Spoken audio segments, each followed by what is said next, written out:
Au Mexique, l'obésité ou une alimentation trop riche en gras entraîne des maladies telles que le diabète et des maladies cardiovasculaires.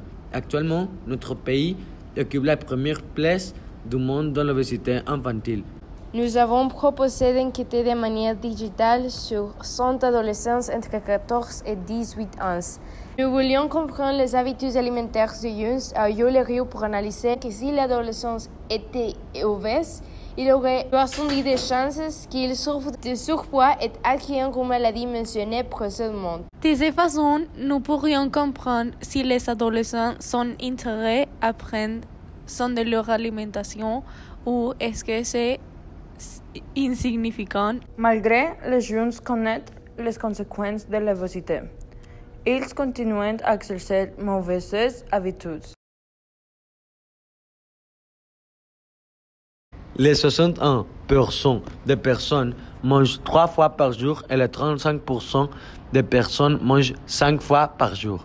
Les 92% de personnes préfèrent boire de l'eau fraîche et les 8% de personnes préfèrent boire du coca. En tout cas, de doubles standards sont présents quand Le concept de personnes ne vérifient pas les calories et les 58 personnes préfèrent des fruits quand les 42 des personnes préfèrent des fruits. Les 43 des personnes ne considèrent pas leur poids comme idéal. Les 42 personnes ne mesurent pas le poids ou ne mesurent pas le poids fréquemment.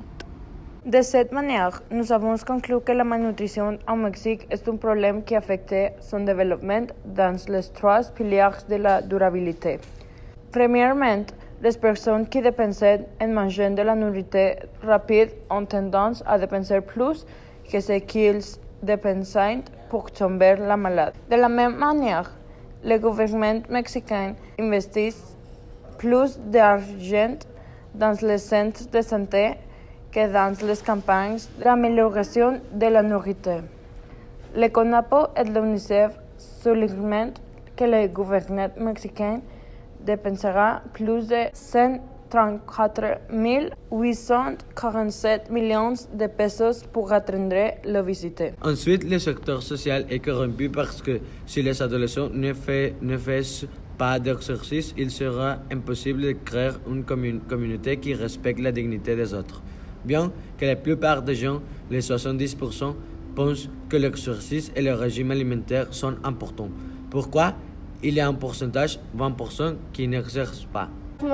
L'environnement est affecté au moment où le manque de conscience nutritive produit un manque de conscience et le déposant les déchets à sa place. Selon INEGI, 96 343 tonnes de déchets sont collectés quotidiennement. Nous devons changer l'interprétation du problème sur les adolescents, modifier la culture mexicaine comme un défaut à l'engagement social. Par conséquent, les Mexicains pourraient vivre en construisant un futur au lieu de vivre au jour le jour.